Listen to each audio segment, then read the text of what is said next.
So before I used to say, good morning, YouTube world. Ugh. Good morning, YouTube world. My name is Joshua Coates and you're over at Success Story. And this is Sips and Slides, but it's not Sips and Slides anymore. It is the Baby J Show. The Baby J Show. I like yes, that. It is called the Baby J Show. And we'll talk about that on episode 2 because that's the person who like named it the Baby J Show.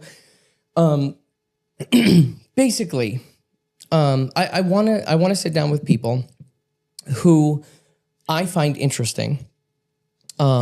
You have a little notoriety on TikTok and on Instagram, and I'll go back on like the story of like why you're even here and why I'm so excited that like we're sitting down and everything. But the purpose of the show is I want to talk to people who I find interesting, who are entrepreneurs, but who are also just real people, who are going through stuff. And I want to build a bridge. A lot of people see individuals at the end stage where they're like on stage and they're like super excited and they're yelling at all these people and they have 40,000 people in the auditorium and everybody's there for them and they paid $500 for the ticket and that's what everybody sees. What I'm interested in is meeting people who are building their, I don't say empire, but like, that's actually a weird way to say it. Like, I don't want to do that. It's they're mature enough to know what they want to build now. And they're on their way to doing it. There are some people who, and everyone, like, there's so many people who are like, it's okay to be one way. It's okay to go to a job. It's okay to have a job. And it's also okay to build a business or be an entrepreneur. I'm of the opinion you can do both, but I'm very much more interested in talking to people who are entrepreneurs, who are artistic, who are doing something different. And I guess that's where we can start. So my guest today on the Baby J Show is Sadtrav Juice Box Juice. Hey. That guy. I'd asked you whenever you came in here because it makes sense, Sadtrav. Mm-hmm. Yeah, so it makes sense now. Yeah. I'd asked him whenever he had come into to the little podcast studio. By the way, tell me how cute this is.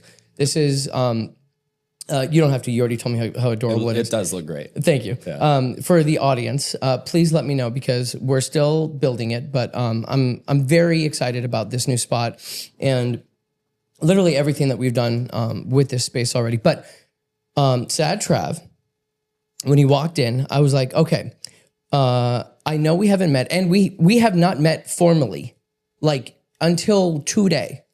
So, God, and there's so many little branches that I want to get to. Okay, so I asked him whenever he comes in, what's your actual name? He's like, Travis. I'm like, oh, after what? After a couple years. 10, has it been? Okay, so since Shane? That's not like what, even before that. Oh yeah. Well, because I remember it was probably like 3 years ago you messaged me or something. No. Okay. So, sorry guys. I am so sorry. I feel a little rusty right now. Can you hear me? Okay. I am a little rusty right now. This is, let's just call this season 1 of the Baby J Show because I don't want to consider this season 3 of my last one. Right. Season 1. So season 1, I'm a bit rusty. Please forgive me. And I am feeling a little more comfortable now. Good. So I just had to get the jitters out. Yeah. Get back into the swing of it. When I was in high school, or maybe a little bit after high school, okay. I'm 31. Okay. I graduated 2012. How old are you? 35. 35? Okay, that's fine. You don't look it, but yeah, it's all the makeup. My makeup's real heavy today. I found you because your makeup's really heavy. I just heard that. You had taken a photo of a friend of mine right after we had gotten out of high school. Okay. In 2013. Who was it? I don't know if I can say it on camera. Actually, fuck it. We can always edit. I'll bleep it. Her name was Sarah Turner. Sarah Turner, yeah. Mexican black chick. You had done a somewhat artistic boudoir shoot with her. and it was gorgeous. And I was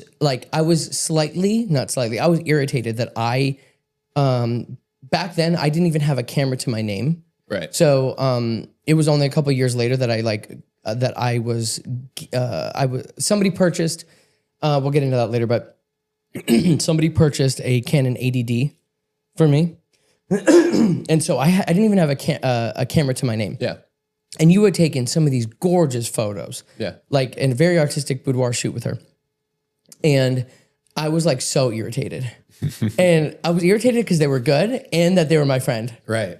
And you're like, I wanted to do that. Yeah. And I'm like, yeah, exactly. And I'm like, damn. And it was purple and it was pink and purple. I know exactly what. And you had, and because obviously it's ingrained in my head. Yeah. And I think you had painted black, or maybe you had done that prior, but you had painted a backdrop. It was just gorgeous. Yeah, we used to have this warehouse out in Apache Junction. This was probably 45 minutes down from here. It was like out in the middle of nowhere in the desert.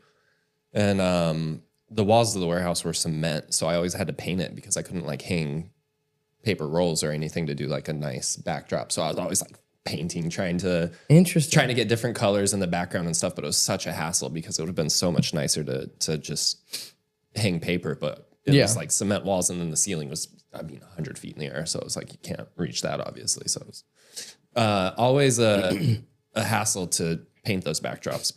And by the way, this is how rusty I am.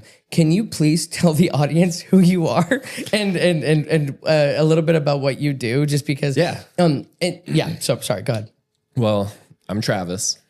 I go by Juice or Juice Box. Usually, my photography stuff is under the name Sadtrav. But I'm a tattoo artist first, as well as a photographer and a painter and anything really with art. I try and do it. So that was, do you remember what year that was that you did that photo? Because that's when I started obsessing. I don't really have like heroes in my life, but the one person, and I'm not trying to like kiss your ass. I'm really not. But the one person that I have followed for the longest time, other than Gary Vaynerchuk, is you. Hell yeah. And all of the photo shoots that you've done. And this is the first time that I'm meeting you. Yeah. So it's really weird. Super cool. Yeah. Really weird. Really dope. And I'm infatuated with how you see the world and why the gold chains with your friend with the beard and I'll try and put on screen, I'll try and put some of the photos if you're okay with it. But absolutely. Larissa, can you put a wide shot right here? Can you put the wide shot? And then I'll put some photos right in the middle. Friend with the beard.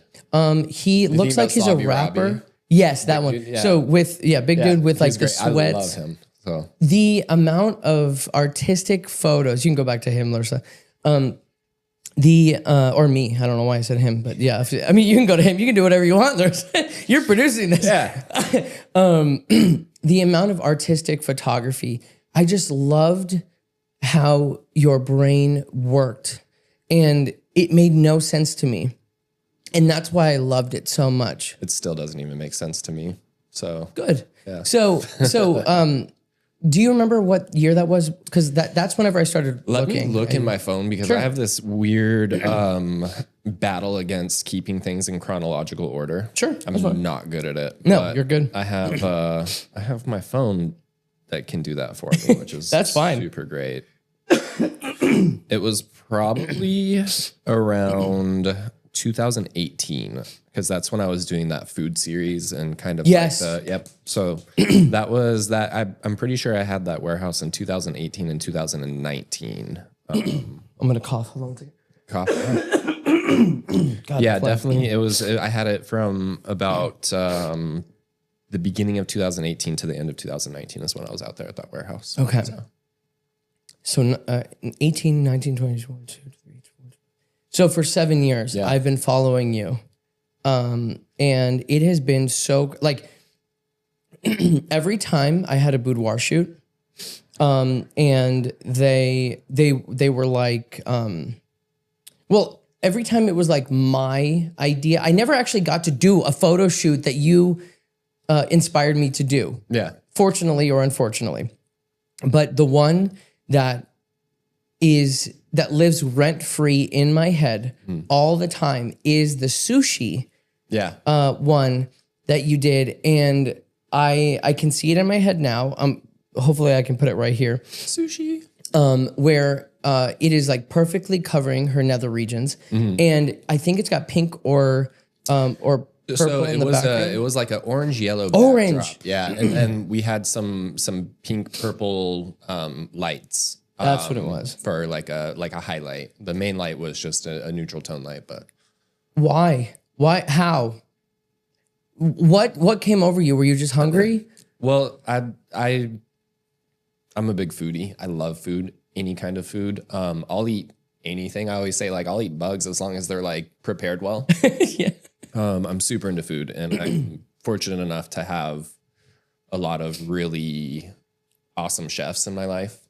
People from fine dining and street food and like all sorts of different corners. So with the sushi one, I have a homie who's a sushi chef, and he had prepared all these things for that shoot specifically for me to shoot with, and it was super cool. But That is so dope. my original idea with that was I wanted to make like a kind of like a coffee table. I've had all these ideas where I'm like, I'm going to make a book, and I've never made a book. Dude, But too. yeah, but all those food, there was a bunch of different ones. I'm sure you saw some of the other ones too. It was As much as you posted. yeah, it was this idea for a book. And so I wanted like a food book. Can you, if okay, this is a side note, but Yeah.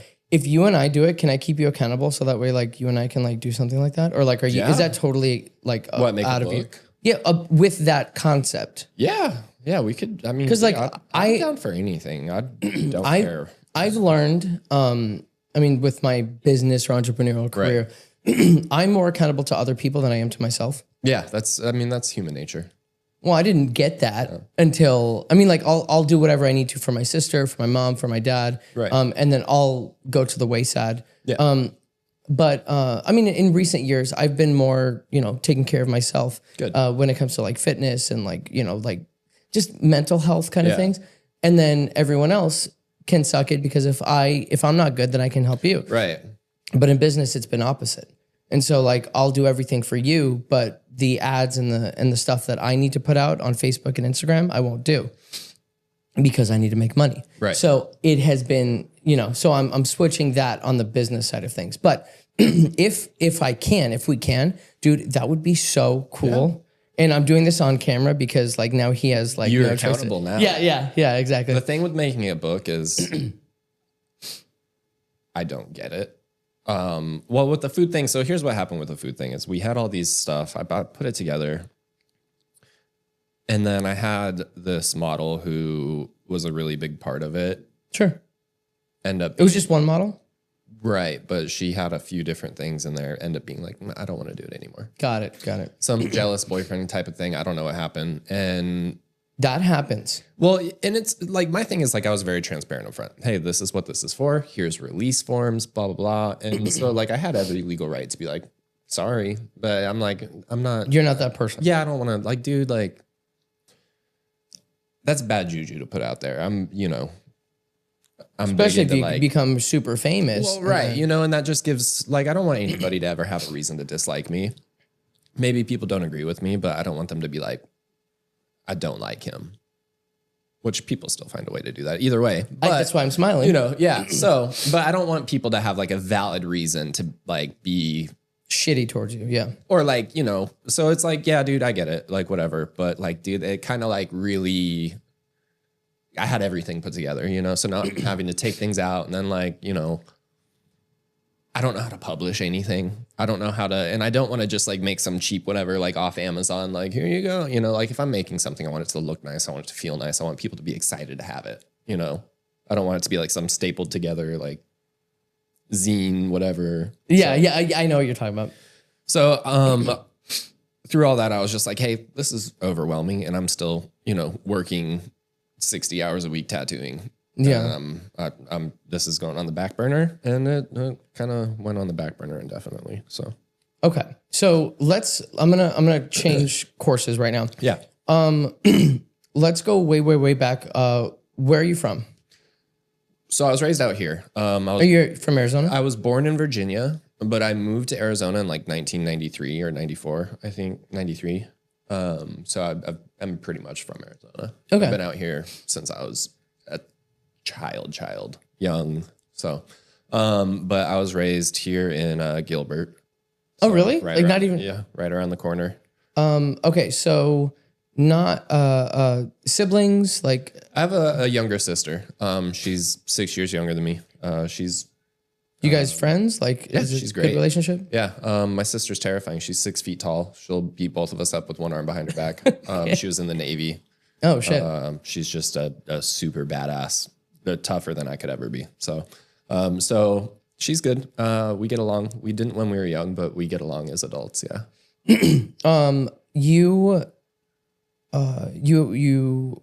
All I know, again, meeting him for the first time. Yeah. All I know, and this is why I'm like so curious. So, you have your tattoo shop. What came first, photography or tattooing, or like was there another artistic thing that you did? Well, so I got into art originally by being fascinated with like graffiti culture.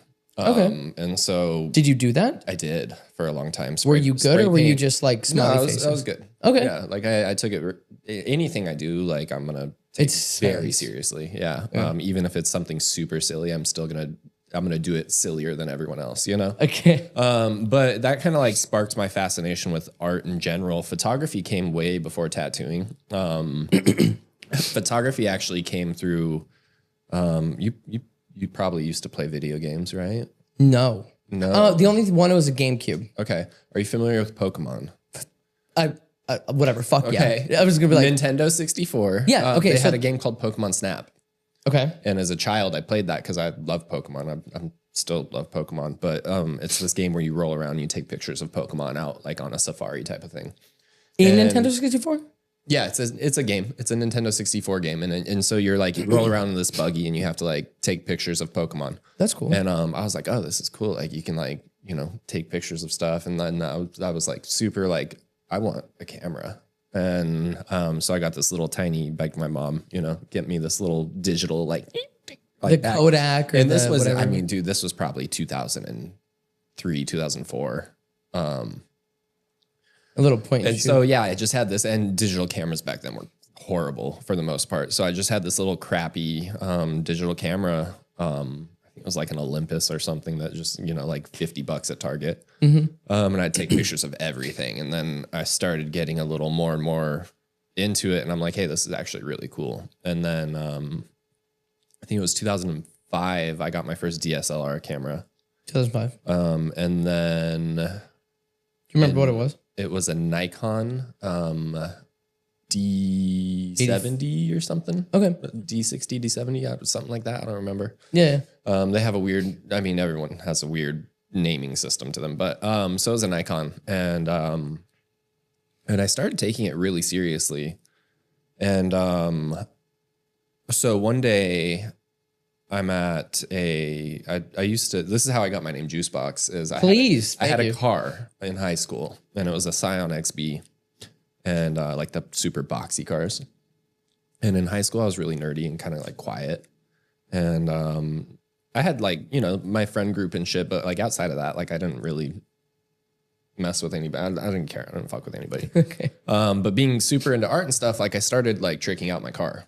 And it got to the point where I'm doing like hot import nights and like all these different car shows and winning trophies and stuff like that. Really? And now all of a sudden everyone, because high school, everyone's shallow.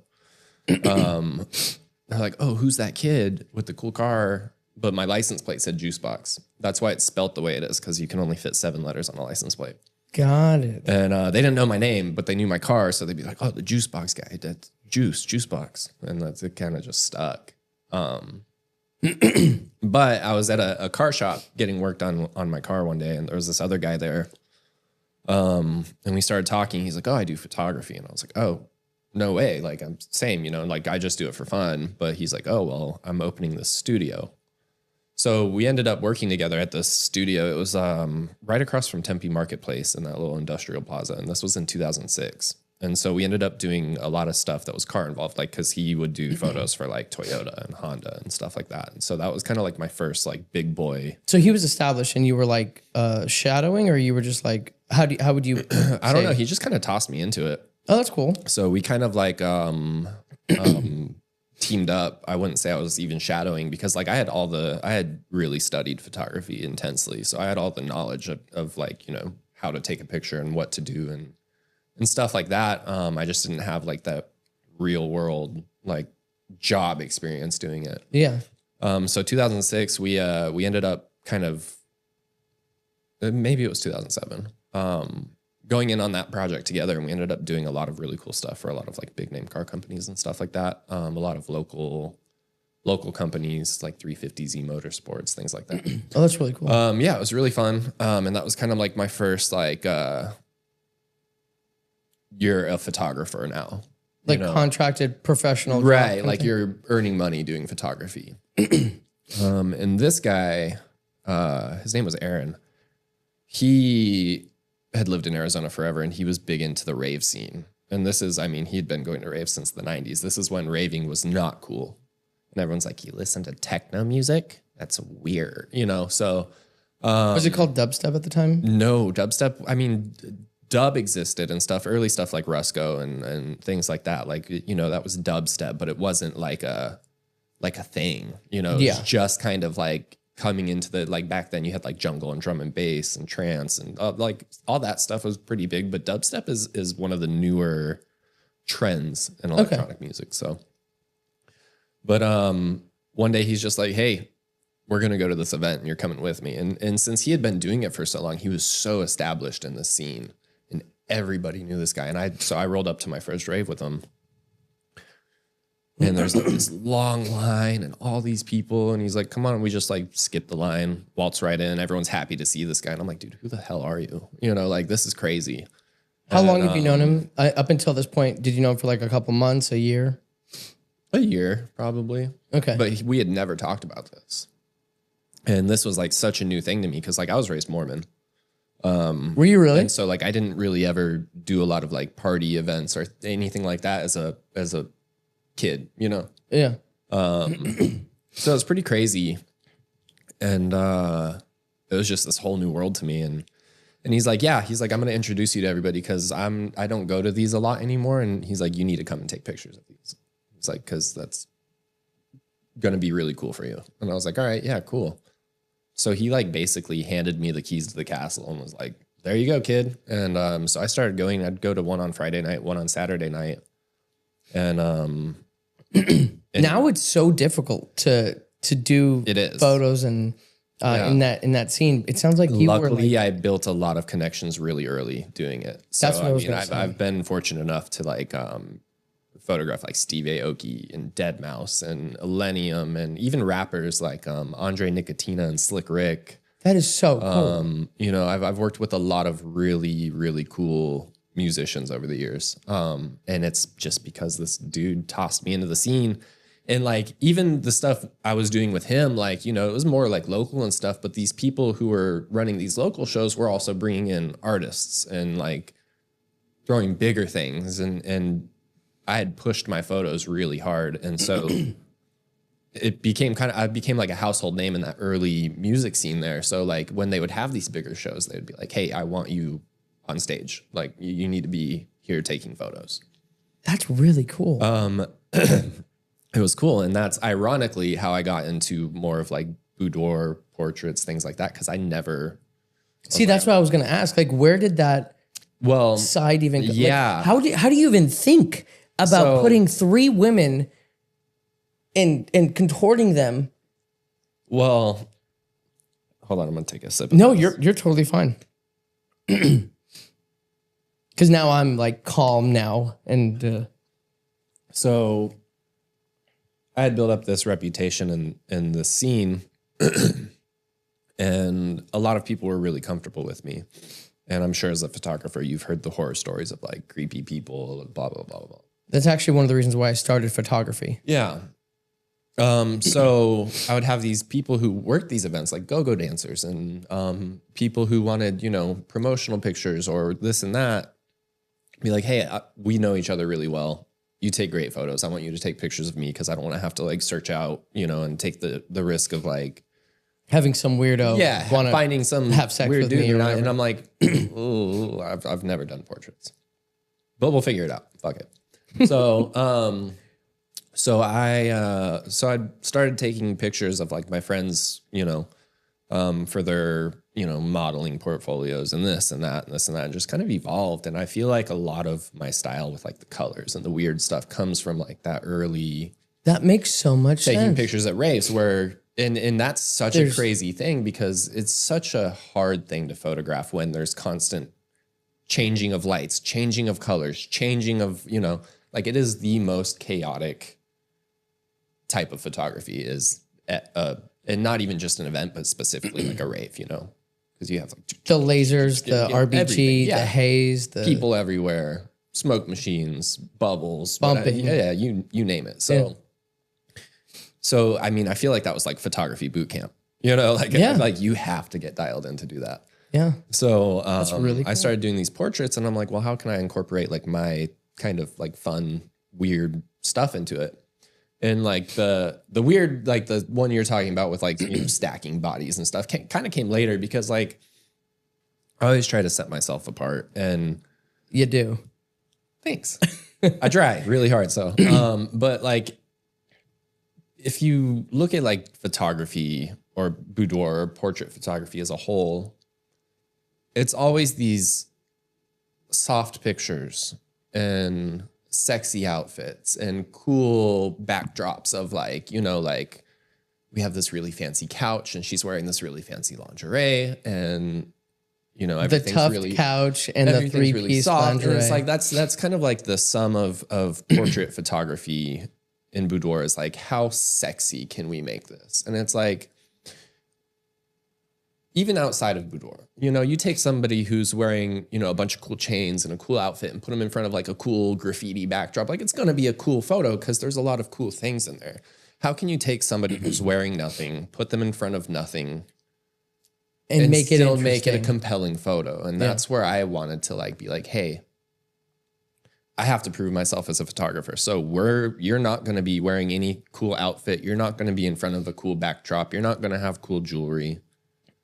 We're going to put a old wooden chair right there and we're going to figure out how to make it work and how to make it a great photo and how to make it feel compelling, Because you make a whole ass story out of one photo. Yeah. And I feel like that's the goal. With a naked woman in a chair. Yeah. But the cool part about that is like, I never set out to like make nudity, like I don't want people to look at my pictures and feel like I'm trying to sexualize anything, because like nudity is not inherently sexual in nature, I guess, to me, unless you're like purposefully making it that way. And so, I want people to like be able to look at a photo of mine with like a naked woman or whatever and not feel like it's taboo, And no, you do a really good job of that. Yeah. When was the last time that you took some photos like that? Like, has it been a while? Yeah. It's been a couple of years. I kind of chilled out on the photography. Tattooing got really busy. So let's talk about the tattooing then. Yeah. Now, I started tattooing by accident. It was in 2010. I took I was going to make a stupid joke. Yeah. Because today was the first day that I saw his TikTok, and his first TikTok that he has on there is him tattooing with his feet. And so I was going to say, did you accidentally find out that you were good at tattooing? No, I was you were horrible at tattooing with my feet. That was just on one of my friends, and we were like, dude, that was silly. Crazy. But I'm sorry. And it's so funny because like the comments on that video, people are like, why would you do that? And people are like, be nice. He has no arms. So you can see my arms in the video. It's really funny. I will go back in the comments. The internet's a wild place. No, yeah, that was just for fun. It's like with anything, you got to be silly a little bit, like not everything has to be too serious. I was having this conversation with one of my tattoo clients yesterday. She was like, I don't even remember what she said. Let me pull it up. It was such a kind message because she was like, "Hey, I recently started tattooing her, and she's had a bunch of horror stories with other tattoo artists and blah blah blah." And she said, "I love that you have so much inner child wonder in you, especially when it comes to art and creativity. You don't see enough of that these days." And I'm like, "Yeah, dude, like that's what art is for." You know? Side note, that's also something that I don't see on your page. For the longest time, I thought you were, and because this was my perception of you. Perception is reality. Yeah. In online and in the world, whatever you show, Right. is what people will see, and that's the truth until it's not. Right. Right now, you're a go-lucky, funny, goofy person. Online, dude, you are the most like serious, like. All I've ever seen is tattoos and perfect photos. Yeah. And then you like with your glasses. I don't with My your big your cool ass I got glasses. a long face. I gotta buy big glasses. It's just interesting that you do, but Yeah, I feel like it's just a preconceived notion people have of me because I'm tall.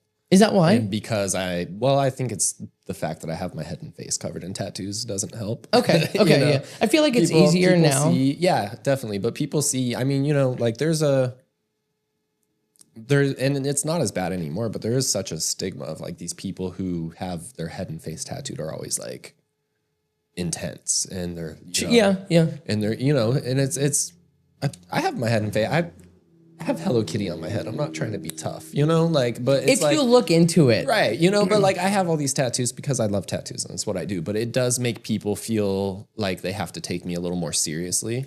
I did, like, before 3 years ago, it was difficult for me to reach out to you because of that mentality. Yeah. Because I wasn't sure if you were even going to see me as deem me worthy of your, Dude, you know what I mean? worthy. I don't care. Well, I'm glad that I've met you now to know that. I'm just a guy. I'm just a silly guy. Which is awesome because, again, I don't see that. Yeah. But back to the tattooing. Yeah. How did you accidentally get into tattooing? So I was interested in art and tattooing. I had like a couple tattoos. And I went to LA after I graduated high school. I was like kind of like stewing and I was young and angsty and I was like, I want to go somewhere. Like, who are my out of state friends? This is going to be a really funny story. Okay. And I post this on Facebook and this girl commented. She's like, I'm in Hollywood now. You can always come visit me. And this girl rode my bus in high school. She was a grade older than me. And I always thought she was so pretty. Yeah. And I didn't even know she knew I existed. So I was like, oh my God. All right, I'm there, dude. So I go visit this girl in LA. And I was supposed to be out there for a couple of days. It turned into a week. Things happened with that where I'm like, oh, this girl is not great. Okay. But so I ended up staying out there though, because I had some friends out there and I had a buddy who was like, oh, like come to this, event with me at my tattoo shop. And I ended up doing a tattoo. Okay. And he was like, hey, you're actually like not bad at this. You should think about tattooing. And he's like, I'm going to take you around the corner and we're going to introduce you to this buddy of mine who owns these tattoo shops and you're going to work for him. And I was like, what? And so I go to this guy and pause. So you just picked up a needle? Like what happened? essentially, yeah. I mean, like, cause I'd grown up like doing oil painting and stuff and like all these different forms of art. So you tattooing is, like it's kind of like painting in a way. You need to. I guess I'm looking for the context of like, so you just walked into a place. Was so random. Yeah, there's not really much context there because like I had a buddy who tattooed. I did a tattoo on him, and they were like, "Oh, whoa, okay." See there, that you're like, they're like, "Hey, why don't you do something on silly me?" Yeah, like fuck it. Let's see what you can do. Tattoo, you do art, so let's try. I got you. Okay, expecting me to fail, and then you actually did good. Yeah. So they were like, "Oh," so I went to this guy and I was like, "Hey, like, why don't you hire me?" And he was like, "Let me see your work." And I was like, oh. And he like told me to kick rocks. And I was like, well, what if I like do a tattoo on myself? And he was like, all right, yeah. And so I have a tattoo right here that I did that day. And he ended up giving me a job tattooing there. And this was on the Walk of Fame in Hollywood. So this is like Hollywood Boulevard. You're doing it outside? Oh no, you're doing it in his tattoo at shop. at a shop Yeah, on okay, the Walk okay. of Fame. Yeah. Okay. I'm like, Yeah. wow, that is crazy. No. This was in a shop. It was in Hollywood. I get it now. And I ended up working for this guy for like 6 years, 5-6 years, on the Walk of Fame in Hollywood, which is also a shit show. I talked about my photo boot camp. This was tattoo boot camp. It was really cool, but also like at the end of the day, like I was going crazy there because like you're mostly just tattooing little like tourists and people like, I'm in Hollywood, I want a star, and, you know. So it kind of drove me nuts because there wasn't a whole lot of like art to be had there. Okay. But yeah, that was how I kind of got into tattooing. And then now, like, what do you?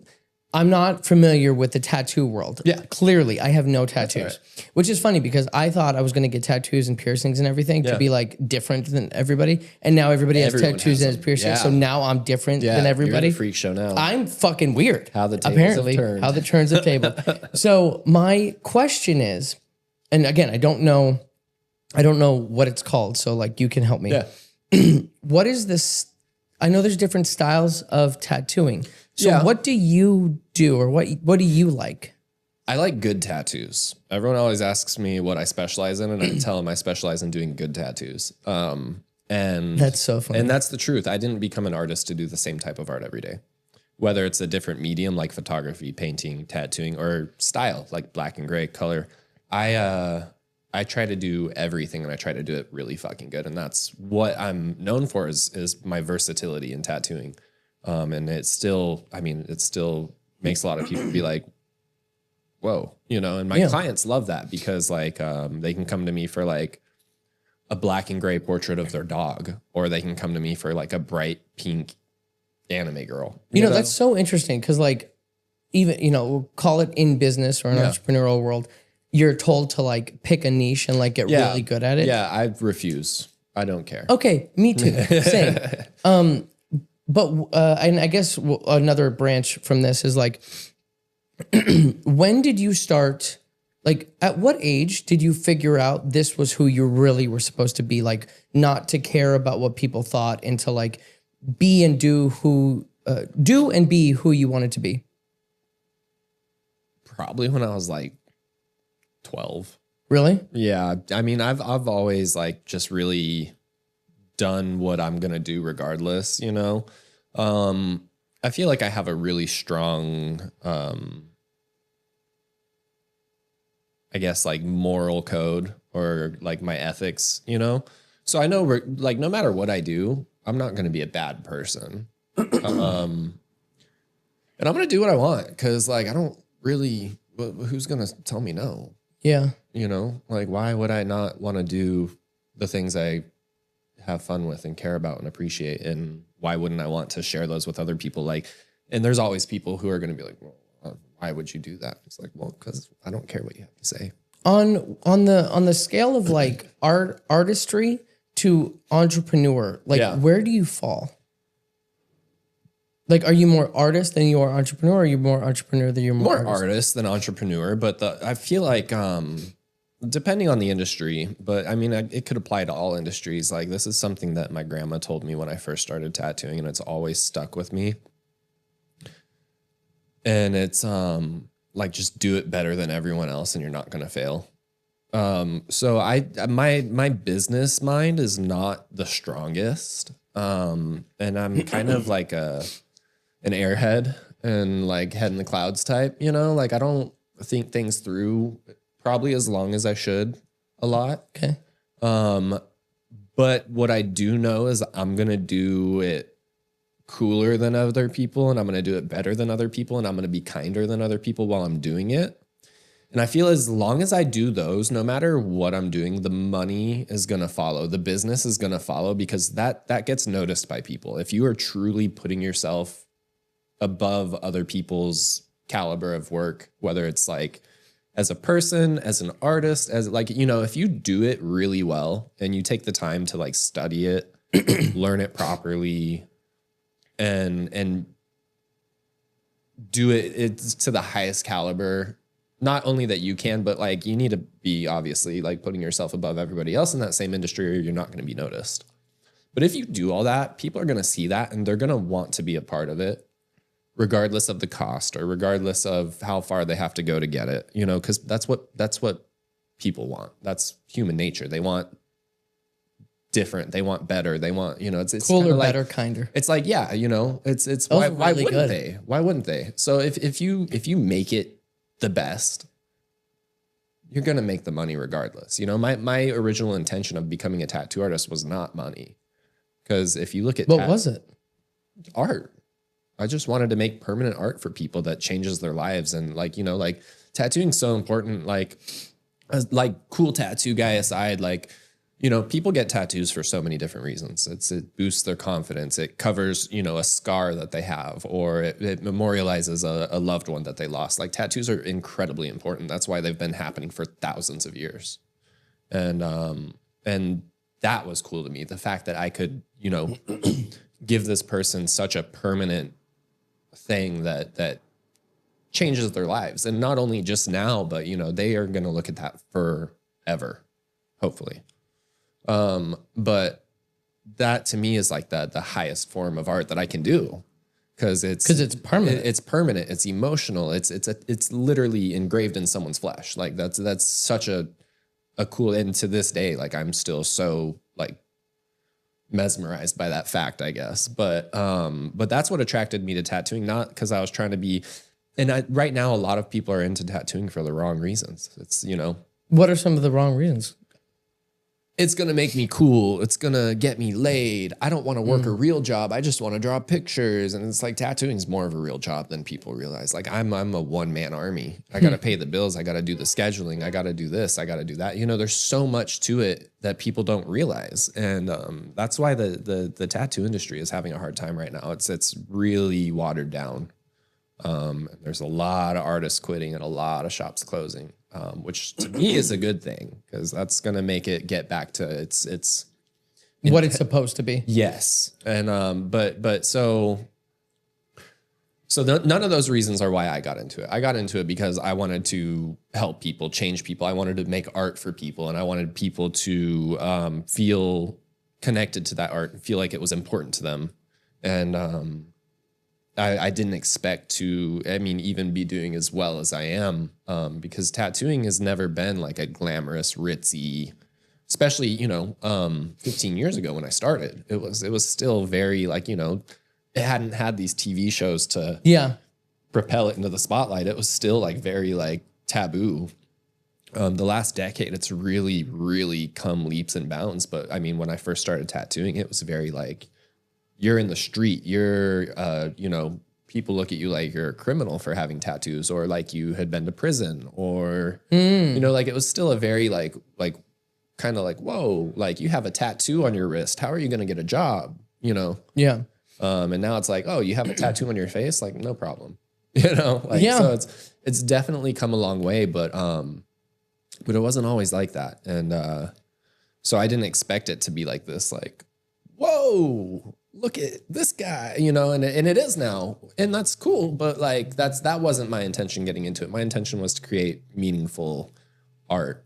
So I know that it wasn't your intention. Now it wasn't your intention, but now it has become a part something of it, bigger. Yeah, absolutely. And it's cool. I'm making more money than I expected to as a tattoo artist, and I'm so grateful for that. But like, I didn't expect it, and that wasn't my intention. But I knew that if I did it better than everyone else around me, and I was kinder while I did it, and I set myself apart from other people, and I was able to tackle whatever came in my door, the money is going to follow. And that's with any business. The one thing that I will add to that, because I've never articulated it as well as you just did there, cooler, better. Yeah. What was it? Cooler, better, kinder. Yeah. The last one is be there longer. Yeah. And I have been here for a long time now. And so that again, I haven't been able to articulate it as well as that, but what I'm going to something I'm going to get from this podcast is I'm going to say that now. So cooler, better, kinder, and longer. Yeah, longer too. And so as the length will come too if you do good at it, because like, well, as long as why would you stop something that people enjoy and you're making money from doing it? So. And what I've noticed is that like the longer that you stay in whatever the industry is, it weeds out the people who just did it for like Right. how for you the said clout or for the, like it'll help me get laid. right. Those people. people. And those people don't belong and they're never long. If you don't belong, don't be long. Yeah. Oh, that's cool. Yeah, that's a big one in the tattoo industry is like, there are people who don't belong. There's a lot of people who have never been a part of the tattoo industry and they see the success of it now and they're like, I'm going to go open a tattoo shop. And it's like, hey, you've never done a tattoo. You're not a tattoo artist. You have zero business owning a tattoo shop. I will never work for somebody who's not a tattooer. Did you ever have, you talked about how Aaron took you under his wing. Have you ever done that to somebody else, for somebody else? Yes, and yes, as a photographer and a tattooer. How was that experience? As a tattooer, great. As a photographer, awful. Really? Yeah. And it's not because the one time I decided to take a photography apprentice, it was probably 3 months into our journey and she ended up passing away. And I was Oh my heartbroken God. because I she am was- so sorry. Yeah. No, it is what it is. Life happens. Yeah. But it's like, it was like, I'm very picky about who I choose to invest my time into. And she was like the coolest, brightest future ahead of her. And then, yeah, so I was like devastated for that. But Oh my gosh, that's crazy. yeah, sucks. Life happens. Did that skew your thoughts or mentality on like bringing another like? No, not necessarily. I just, like I said, I'm very picky about people I choose to invest my time into, and to teach something like that because there's so much that goes into it, and it's such not only pour your whole self into it. yeah, and it's not only an investment for them, but it's an investment for me. And not saying that people don't deserve it at all, but it's like it's like teaching somebody to tattoo. It's like, are they gonna try their hardest? Because like if I teach somebody to tattoo, like you better use the knowledge I give you. Like I'm doing this for a reason because I want you to do great. And like if you're not gonna do great, what's the point? Like why would I teach somebody who just wants to be like getting by? Like, no, I want you to like push it and do it better than everybody else around you. So because you've done so good with tattooing, is it tattooing or being a tattoo artist? Like what's the Either or. Tattooer is like the tattooer? yeah, you're a tattooer. That Tattoo sounds- artist is kind of like a weird one. Really? Yeah, because a tattooer. it's just like Clearly, I have no idea. You're a tattooer. You do Okay. tattoos. Okay, you're a tattooer. A Okay, lot of people say tattoo artist. It's not improper, but it's just get it right, bitch. it just implies more than tattooing. I don't know. Okay. Oh, okay. I guess. Do you now have like aspirations or goals, like because of how well you've been doing, or like what do you want to happen now? I want people to keep getting tattooed. I want to be able to making tattoos. Like, I don't really, a lot of people are like, oh, you should go open a shop. And I'm like, why would I do that? I want to go to work and do my tattoos and have fun with my clients. And then I want to go home. Like owning a shop and working a shop, like that takes the passion out of it for me. Why would I want to, have to deal with, my head's in the clouds. I'm too busy playing Pokemon, or I'm like, I'm going to go pet my cats. I'm not going to sit here and deal with Wi-Fi and paying the city permits and blah, blah, blah, blah. I don't want to do that. Okay, so now you talked about your cats. I'm curious. And then we'll get back to that because that's such a, like, it's a very interesting concept about what you just said. Yeah. But I do want to know. So you have 6 cats. I have 6 cats. Okay. And a dog and a bunch of fish and some tarantulas and scorpions. And what was that big snake thingy that you... I used to breed snakes. Okay. So those big snakes, they're reticulated pythons. My biggest one was like 22 feet. And I think she was like 300 pounds. How did that start and why did that end? I've always been fascinated with animals of any kind, but especially like reptiles and bugs. You sound like Shane. So that's how Shane and I met. Really? Snakes. Okay. Can we, I'll put like a picture of Shane or whatever, but, I mean, I'll cut it if you want, but like, are you guys still friends? Yeah. I love Shane. Okay, cool. He works at the Pemberton now and I painted a few murals over there. And so I went over there around Halloween to like pick up a pumpkin I was going to carve for them. And he was there and I love Shane. He's a beautiful boy. Yeah. So how did you guys come to be friends? Snakes, dude. I was looking for a type of snake, and he had that type of snake, and I went and got that type of snake from him, and he was just like, "Oh, you're kind of cool," and I was like, well, "Let's be friends then, dude. What's up?"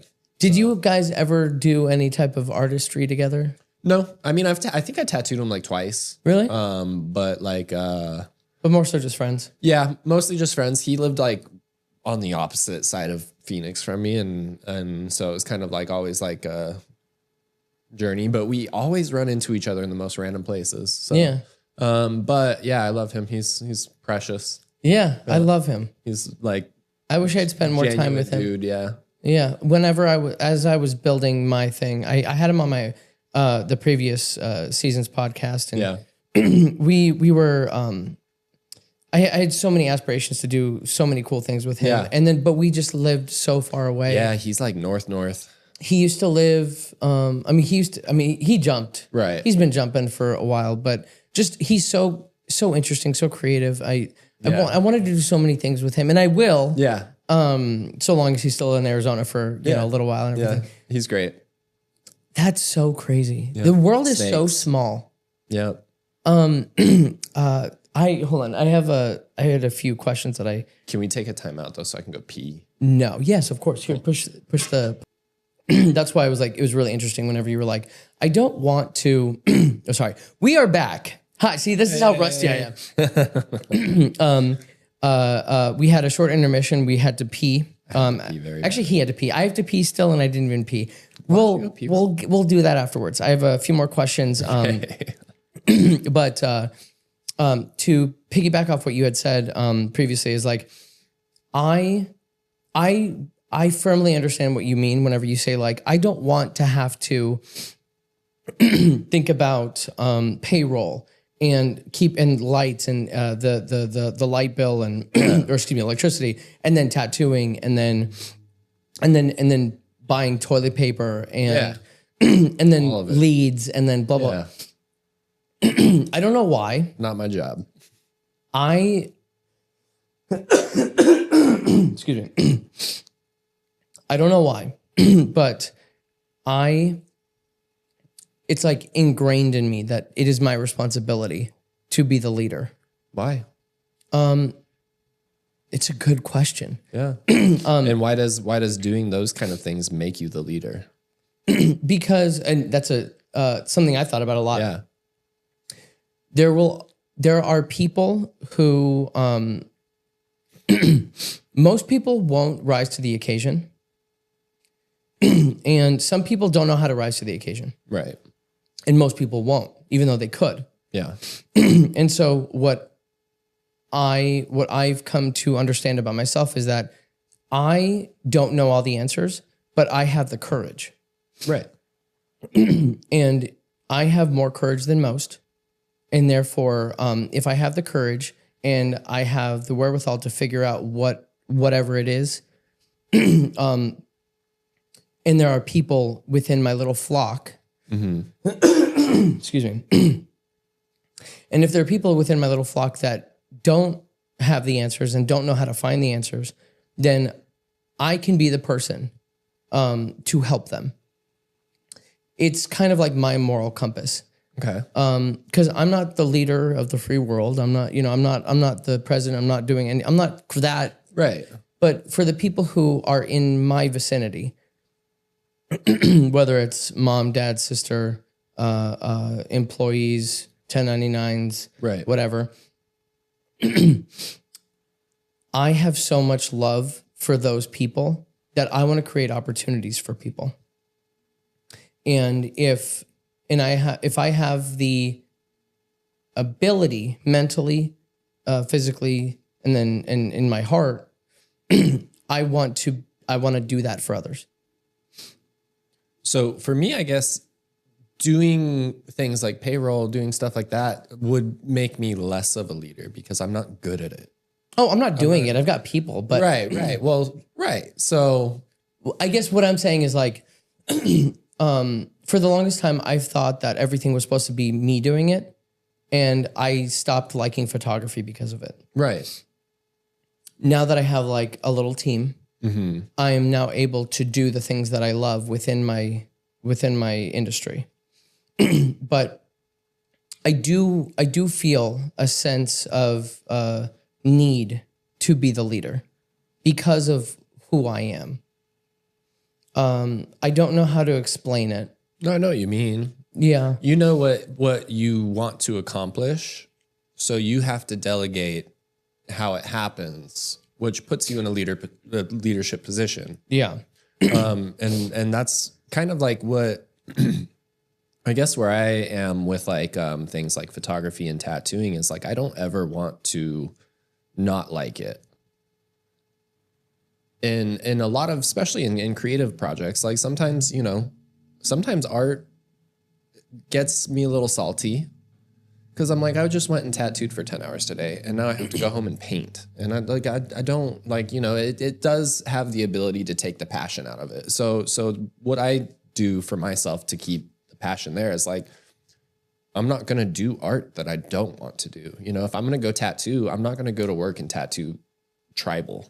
The shit sucks. It's boring. And there's no art in it. There's like, that's a different kind of. Yeah, just the weird, like, I'm not going to go do that because it's not fun and it's not something I enjoy. And like, sure, it'll make me money, but I'm going to pass that off to somebody who is willing. Who likes doing that and is good at that. Or is like willing to tackle it. I don't think anybody likes tattooing tribal.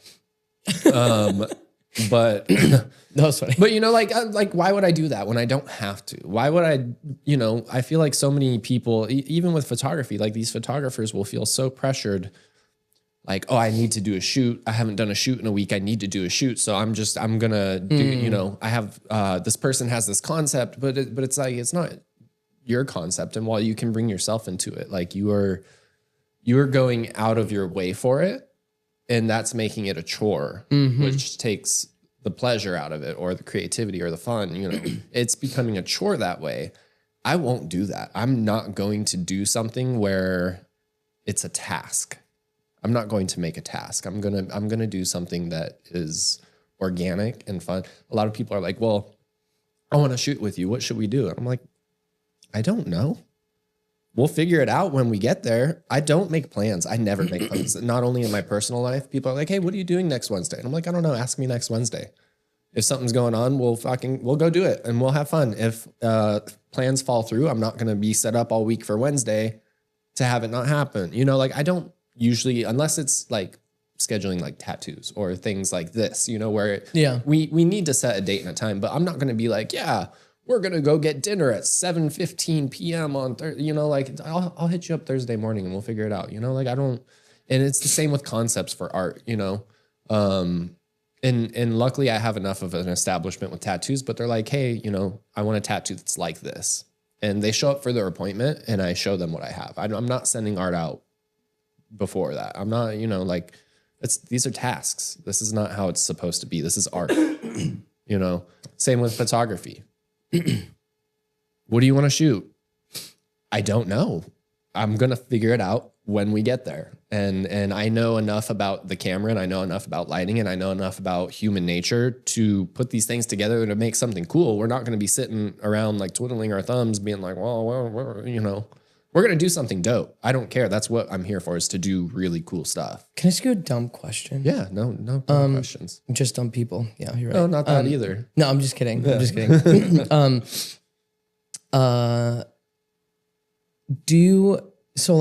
I don't want to talk about AI with like photography and shit like that because we already people have already talked about it. What about in tattooing? Because I don't know that industry.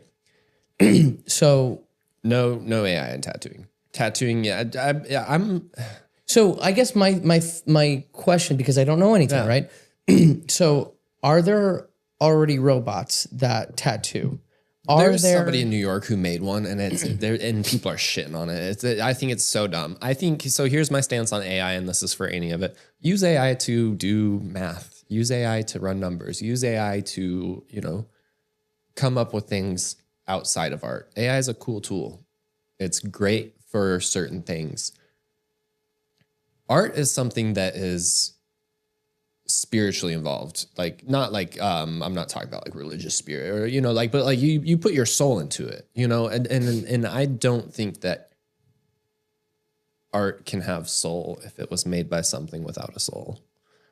In photography, sure, you're like, hey, isolate the subject in this photo and make the background. Like, that's a menial task where that's not a creative endeavor, You're prompting it what to do. Right. But as far as like, hey, Chat GPT, I need you to make an image of a skull with worms crawling out of its eyes and it's on fire and on a platter with a Corona bottle on it. Draw it. Don't chat. That's just dumb. That's going to be the most boring, dumb, and it's never going to be right. Yeah. It's not like you are going to, if you take There's somebody, no life to it. right. If you take somebody who is a talented artist who can draw these things and you have them draw something and you have Chat GPT make the same exact thing, 10 times out of 10, I know which one's going to look better. Yeah. It's just me. But people do use it in tattooing, and it's a big thing right now. Actually, a lot of tattooers are like, I saw somebody who had a Friday the 13th flyer, and just the flyer was made in AI, and I'm not going to support this tattoo shop. Really? Yeah. Fuck that. You have a shop full of artists, and you're going to use AI to make a flyer. True. That's so dumb. What am I here for if I'm not going to help with the art? Yeah, I can write letters. I draw really beautiful letters. Why am I going to Chat GPT a flyer? Very true. Yeah. AI has its purposes. Leave it out of the creative side. Now, side note, because I just thought about this. Like you said that you would tattoo for 10 hours. Sometimes. So does it feel like a 9 to 5? Like, and not 9 to 5 meaning like you clock in and clock out. Can. But like, it can. There are days that drag on, and you're like, "Fuck, I just want to go home and pet my cats," But those days are few and far between because I know I don't enjoy that, so I don't book myself like that. But there are days where, for example, I had this guy who lived out of state, and he wanted his entire arm done from me. And he's like, "Hey, I want to get as much done as we can because I don't want to have to keep going back and forth a bunch." So he flew out. How Thursday, many hours? Or Friday evening, we tattooed all day Saturday for 10 hours, all day Sunday for 10 hours, and finished his arm. And then he flew back. And then he came out exactly a month later and we did the other one. But I mean, it's 20 hours of tattooing in 2 days. And that sucks, not only for him, but also for me, because you're back. Tattooing's a very physical job. Like your arms are tensed up the whole time because you're making such like precise movements and this and like you're, like benched. Are there different kinds of needles? Like in barbering? Yeah. Like, again, I'm so curious. So there's like liners and there's shaders. So liners are in when you talk about a needle, tattooing is not just one needle. It's a group of needles. So say you have like a 5 liner. It's a group of 5 needles that are all made in a little tiny circle. So those are running a thin line. Then you can have like a 14 liner, which is a grouping of needles to make a thicker line. Then you have what's called like mags. These are the ones for shading. So you have a mag. A 9 mag. Yeah, right. A 9 mag is 5 needles on the bottom and 4 needles on top, and they're staggered in a line to cover more area. So you're shading, right? Where you can have a 9 liner and they're all in a circle. Oh. Then you have things like standard needles, which are 0.35 millimeters. Then you have like bug pins, which are 0.3, and then you have super bug pins, which are 0.25, and then you have long taper needles, which is the distance that the needle takes from being its thickest down to the point. And you have short taper needles, which is a lot shorter of a distance between the thickest part of the needle and the point. And then you have things like that can get really weird, like textured needles, where the needles aren't super smooth. They have these little waves in them to hold more ink or whatever the people want to market it as. Then you have power liners, which are a thicker diameter. There's a lot of different types of needles. Really? Yes. Okay, so this is how little I know. It's like I'm thinking that you a lot of tattooers don't even know this much. Really? Because they don't want to do their job and learn. They're like, oh yeah, and most of them do. But there's some people who are like, oh, what do you mean long taper? I don't know what a long taper does compared to a short taper. Because I get my hair cut sometimes, and so like there's like a 1 inch or some 3/8 or whatever, and so like it's basically like, so you're essentially like telling me that like like when you're painting, Like, It's a lot like paintbrushes. You have the big ones that are just good for covering area, and then you have little detail brushes. Some of them are round on the end that are good for dots. Some of them are super long that you use for like letters. Same kind of concept. that's crazy. Yeah. My Don't even get me started with machines because there's 100 different types. you don't have to go too far deep, but I don't understand what you mean by machines. Is it the one that you're like? The gun, right? So Is it? Yeah. a tattoo gun is an improper term. Really? Yeah, it's a tattoo machine. Tattoo machine gun. Yes. No, not machine gun. I was just kidding. Yeah, if you say tattoo gun in front of a lot of tattoo artists, you're going to get a really hard eye roll from them. Really? Yeah, it's a tattoo machine. A tattoo machine. And there's many different types. Is it because of the torque? That's probably wrong. But like What makes it different? How hard they push or like how fast? Fast, hard, whatever. There's like coil machines, which are the old school, like the loud ones that are like, Yeah. you know, and they operate based like magnets. What? So they're made from an old fashioned doorbell. You used to hit the buzzer and the doorbell would do this and hit the bell, right? Well, they attached a needle to the thing that usually dings the bell and just used it to. That's how the first tattoo machine, the first electric tattoo machine was made. That's crazy. Yeah.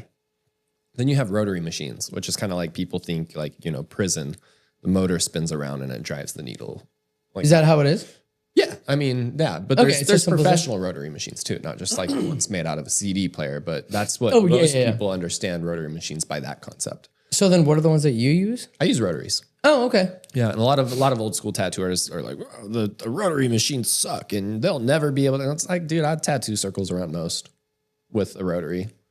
And I don't really, I used coils for like the first 8 years of my career. I'm very familiar with coils and they have a special place in my heart. They're heavy, they're loud, they're annoying, they buzz, they vibrate my hands. So I feel like I have ants in my skin after That's a so long tattoo. interesting. I don't really care about the debate. I'll still do a solid tattoo with a rotary. So I guess second to my last question for you today, which again, I'm very grateful that I was able to meet you and talk to you. And hopefully this is going to be a long, fruitful friendship because you seem pretty dope. Like I'm really dope. dope. Sometimes. Yeah, right. You should see me without my makeup though. It was scary. Oh yeah, and the mustache. Yeah, That'd be so funny if like he gets off camera and then the tattoos just pull off. wipe them. Yeah. Oh my god, that would have been stupid. Anyway, That's what I was gonna do for Halloween this year. Is I'm gonna use the makeup to cover them and just be like the untattooed version of myself. I think like would be naked Sadtrav. so surreal. Yeah, That would be actually pretty Yeah, I good. think it would trip people out because I've had. I mean, even my face tattooed for like over a decade now. So Yeah, people would be. Yeah. I would be, and I just barely met you, but I've been watching. Anyway, yeah, it'd just be very weird. what do you want for you? It doesn't have to be tattooing. Like, do you have kids? No, Oh, I don't know. no. Why would I have kids? I have no idea. I don't have kids. I've got two cat children. Yeah, But- I have a lot of animal children, but I don't want human children. Neither do I. Yeah, I thought I did for a long time, but now I've never have, and nothing has changed that. And I'm 35 now, and I've made it this long, so it's like, why now? You know? Maybe if I had a kid, in the next 5 years, I'm 40 years old. By the time that kid's 20, I'm gonna be an old man. yeah. I'm probably not gonna make it that long. 60 years old with a child? No, I don't need to be raising a kid. Or you just tattoo the whole kid, and that's like the perfect. I saw a funny meme, and it was like, I was really confused when I saw this heavily tattooed couple have a baby, and it came out blank. Very weird, yeah. That's funny. That's really funny. So it could be anything. I know, like it's only been like an hour and a half, and I want to talk to you for longer, but we can't. I have all the time in the world. But I don't. Not today, totally at least. fair. We'll do round 2 sometime. 100%. And you're not even far from me. No, I'm not. literally like 12 minutes. Well, I'm not telling you my address online. Sorry, but you are not too far from me, and I'm very grateful for that. Because whenever we get done, we're gonna go up to the second floor, and then I'll show you the photography spot. Yeah. But it's January. What is it? January 12? Larissa, 13? What is it? It's January 13th. We got a whole ass year for 2026. what do you want 2026 to look like and be like for you? I don't know. I realize, I recognize that I'm asking the wrong fucking question to the wrong person. Well, whenever you just told me that next Wednesday, you don't even know what's happening. I don't make plans. But I know that I want this year to be fun, and I want to be successful, and I want to share that success with the people around me. I want this year to be productive, and I want to be better this year than I was last year. And actually, that's funny. Someone asked me what my New Year's resolution was, and I was like, I'm going to be worse this year because like last year I kind of like rolled over and like I took a lot of shit that I shouldn't have. So I'm like, this year I'm going to be worse, but in a positive way. But yeah, no, I get it. But yeah, no, I just want it to be a good year. I know cool stuff's going to happen regardless. I'm not going to like set a solid like, this year I'm going to go to Fiji and swim with a mermaid, you know? Cause like, what if that doesn't happen? Then I'm going to be disappointed and I'm going to feel like I like failed somewhere. I don't set goals like that for a reason, you know? Yeah. But I do know that I'm going to try my hardest to make it a great year. It's cool stuff's going to happen and I'm going to be a part of it. And the people around me are going to be a part of it and we're going to have a good time and we're going to make money and be successful. And that's about it, man. I'm sure I'll go on a few trips. I'm sure I'll take some great photos and eat some cool food. And that's all I need. I don't need to like, I'm going to grow 2 inches this year, you know, not that that's, but you know, like I don't need to set these like goals that are like measured by metrics. You know, my goals are really easy, dude. I just want to have a good time and be happy. I want my friends to be happy and have a good time. I want to make money and pay my bills. Go on some cool trips, eat some cool food, and pet my cats. I want my cats to have a good year. I have a little dog named Maple. She's dope. She just turned a year old. I want her to have a good year. What kind of dog? Dumpster. I don't know. She's muddy as hell. Okay. It was her 1 year birthday. It was December 13th, and I posted her on my Instagram. I was like, she's a year old. And someone responded to my story. They're like, sir, that's an old man. Like she looks like the Crypt Keeper. She's like shaggy, scruffy. She looks ancient. But she's the sweetest little thing, dude. I love her. But yeah, dude, I just, you know. That's a great mentality to have. I just feel like it's what works best for me. Some people have to have that, like that structure. And I'm like, I don't. There's a side of me that I need to have that for the business. And then the way that you're talking is the way that I adopted for myself. Yeah. Because if I don't, I will get so overwhelmed. Right. I just want to, I want to have fun. I want to love. I want to spend time with family. I want to make sure that I have money for my bills. Like, I just want to smile. And I'm not worried about not having those things because I know I'm going to, because I'm going to do my best, whether it's photos or tattoos or just being a kind human or you know, whatever. What are the 4 things again? Or the 3 things plus mine? Because you know you're going to be cooler, kinder, better, longer. And do it longer. Yeah, harder, better, faster, stronger. Daft Punk said. Yeah. No, but yeah, it's just, you know, like I'm gonna work hard and I will benefit from that as long as I'm working hard and putting my entire effort into things. I'm not gonna do something just to do it halfway. That's not me. A lot of people are halfers. I'm not. I can't. If I'm gonna do something, I'm doing the entire thing. I'm going to change the last question that I was going to ask you. Yeah. And it's going to be, what is a piece of advice, whether it's for life or tattooing, that you've either been told or that you have wanted to tell somebody or that you feel like somebody needs to hear? I mean, I guess it's just, you know, like regardless of what you're doing, just do it to the best you can. Otherwise, there's no point. Have passion. Be kind about it. You know, people are already having such a hard time. We don't need any more assholes, you know, especially right now with everything going on in the world. Like, it's like, and like a lot of people let it get to them. And like, I mean, me too. I'm guilty of like being frazzled by current events and the way the world is. But that's why it's even more important to be kind to the people around you, you know, be supportive if you can. You need to take care of yourself first. Like you were saying, you know, you can't pour from an empty glass.